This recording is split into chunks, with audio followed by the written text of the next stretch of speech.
আমি তাদেরকে অ্যাপ্রিসিয়েট করি যারা এত কষ্ট করে বন্যাকবলিত মানুষদের পাশে দাঁড়াইছে, তাদেরকে আমি অ্যাপ্রিসিয়েট করি। আর যারা এগুলো দেখে খুব জেলাস ফিল করে শুধু ভিউ ব্যবসা, এটা সেটা, ওই হ্যান ত্যান এই ধরনের কথাবার্তা বলেন না, তাদের প্রতি ধিক্কার জানাই। কারণ কেন জানেন? আপনি নিজের জায়গা থেকে কতজনকে হেল্প করতে পারছেন? তাদের এটা, ভাই, তাদের এটা ভিউ ব্যবসা না, তাদের এটা সবসময় তারা এরকম ভিডিও করে, কন্টেন্ট করে, এজন্য তারা সব কিছুই করে। আপনি, আপনার ভিউ ব্যবসার দরকার নেই, আপনি চাইলে আপনি দিয়ে আসেন, যান, আপনার তো ভিউ ব্যবসার দরকার নেই। মানুষ কষ্ট করে গলা অবধি পর্যন্ত পানি দিয়ে তাদেরকে হেল্প করবে, শুকনা খাবার, ভেজা খাবার দিয়ে আসবে, তাদেরকে হেল্প করবে। ইভেন যারা হেল্প করতে গেছে তারাও কিন্তু বন্যার কবলে পড়ছে, তাদেরও কিন্তু বিপদে পড়ছে, তারাও কিন্তু বিপদে পড়ছে। আর আমরা কিছু পাবলিক আছি, বসে বসে মানুষের ভালো কিছু চোখে দেখতে পারি না। পজিটিভলি কিছু বলেন ভাই, এত নেগেটিভলি কেন আমাদের বাংলাদেশের মানুষের চোখে?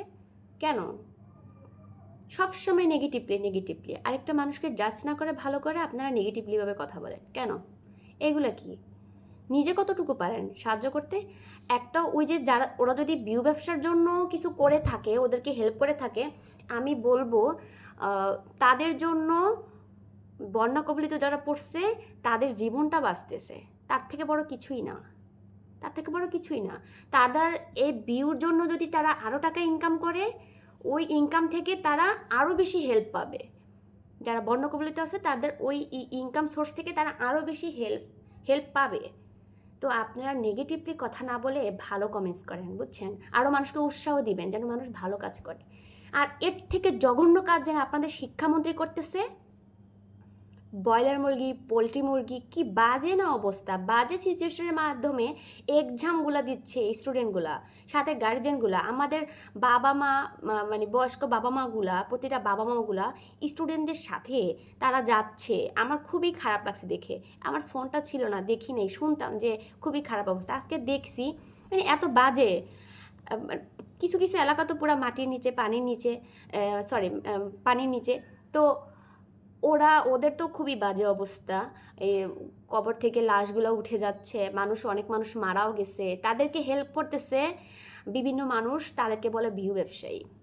যদি তাদের ভিউ ব্যবসায়ী হয়ে থাকে, ওই ভিউর জন্য তারা যেই টাকা ফেসবুকে আর্ন করবে, সেই টাকা দিয়েও তাদেরকে হেল্প করতে পারবে। আপনি পারলে যান না, আপনি করেন, আপনি শিক্ষামন্ত্রীকে ডেকে এনে এই আইন বন্ধ করেন পারলে। গলা অবধি পানি দিয়ে আমার ভাই বোন, ইভেন আমাদের বয়স্ক যে বাবা মারা সাথে যাচ্ছে, যে কষ্ট করতেছে, ভেজা কাপড়ে কিভাবে এক্সাম দিচ্ছে, কমন সেন্সের অভাব নাকি একটা মানুষের? আর একটা মানুষ কিভাবে পড়তে পারে, পড়বে কিভাবে? প্রতিটা ঘরে পানি ঢুকছে, যেখানে ঢাকার মতো একটা এলাকায় পরিবেশ পরিস্থিতি ভালো না, এত ভারী মানে বজ্রপাত বলেন, ইভেন আপনার যেরকমই বৃষ্টি বৃষ্টি ভারী বৃষ্টি বর্ষণের জন্য কিন্তু ঢাকা গলা অবধি পর্যন্ত পানি, সেখানে ঢাকার মানুষও ভালো নেই। আর ওইখানে গ্রামের মানুষগুলো কীভাবে এক্সাম দিচ্ছে? আপনি একবার চিন্তা করেন যে ওরা কীভাবে পড়াশোনা করতে পারে, কীভাবে পড়াশোনা করবে? ওদের কি সেই মন মানসিকতা, সেই সিচুয়েশন আছে? নাই তো। আমি বলবো কি, আপনি শিক্ষামন্ত্রী হয়েছেন ভালো, আপনি একটু মনুষ্যত্ববোধের পরিচয় দিয়েন, ওকে? কিন্তু এরকম মনুষ্যত্ববোধের আমাদের কোনো প্রয়োজন নেই।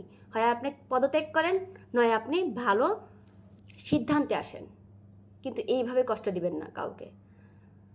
আর সবাই, মানে যারা বন্যা কবলিত আছে, যাদেরকে হেল্প করতেছেন, যে ভাইয়েরা, যে বোনেরা, তাদেরকে অসংখ্য অসংখ্য ধন্যবাদ। তাদেরকে ধন্যবাদ দিলে ছোট হবে।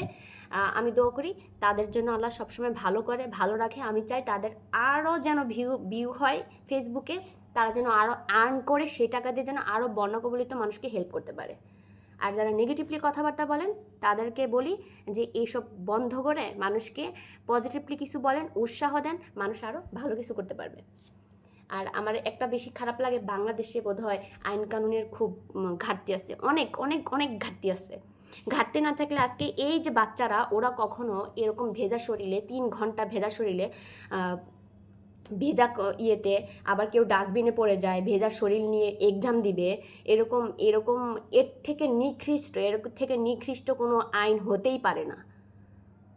আপনি শিক্ষামন্ত্রী, আপনি ভালো চাইলে এখনও ভালো করতে পারেন। বাট আপনি যে কাজটা করছেন এটা মানুষ আপনাকে সারা জীবন মনে রাখবে। মানুষ ভালো কাজই মনে রাখে, খারাপ কিছু মনে রাখে না, বুঝছেন? একটা মানুষের মনে থাকতে হলে আপনি ভালো কাজ করেন, সারা জীবন মনে থাকবেন। আর আপনি একটা খারাপ কাজ করে দেখেন, আপনার মানুষ আজীবন ঘৃণার চোখেই দেখবে। আপনার নামটাও নিলে তারা পছন্দ করবে না সব জায়গায়। খুবই খারাপ করতেন। যাক, আমার খুবই খারাপ লাগছে। আমি দোয়া করি আল্লাহ সবাইকে ভালো রাখুক।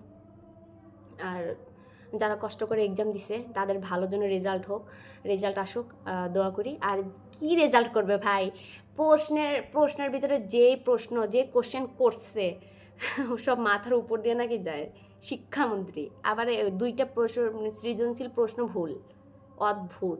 কোন রাষ্ট্রে বসবাস করি, কোন দেশে বসবাস করি ভাই? ফালতু একটা আইন কানুন নীতি কিচ্ছু নাই একটা দেশ। মানুষ ভোট দেয় কেন বা এত কষ্ট করে মানুষ ভোট কেন দেয়? কেন দেয় তোমাদেরকে? আজকে তোমাদেরকে ভোট দিয়ে তোমাদের চাঙ্গে উঠে দিচ্ছে, তোমরা লাঙ্গে বসে বসে খাচ্ছ, পা তুলে তুলে খাচ্ছ। আর এদিকে আমাদেরকে বিপদে ফেলাইয়া হইল। জনগণ কি তোমাদেরকে এমনি এমনি ভোট দেয়? শিক্ষামন্ত্রীর কমন সেন্সের অভাব আছে, ইভেন মনুষ্যত্ববোধ তো একবারই নাই, বিকৃত। যাই হোক, এইটুকু বলবো যে আজকে যা দেখছি মানে আমার খুবই খারাপ লাগছে। বলতাম না, মানে বলা উচিত, কিছু কিছু দেশের জন্য বলা উচিত। এখন তো সবাই সবার মনের ভাব প্রকাশ করতে পারবে, তাই না? আগে তো কেউ করতে পারতো। এর জন্য আমিও আমার মনের ভাব প্রকাশ করতে আসছি। মনের ভাবটা একটু প্রকাশ করে দিলাম, যেন দেশের আইনটা আরও জটিল হয়, আরও ভালো হয়, আমাদের যেন ভালো হয়, আমাদের জনগণের জন্য ভালো কিছু হয়, জনগণের কল্যাণের জন্য যেন দেশে আরও কিছু প্রধানমন্ত্রী যেন আরও কিছু করে। আশাবাদী রইলাম।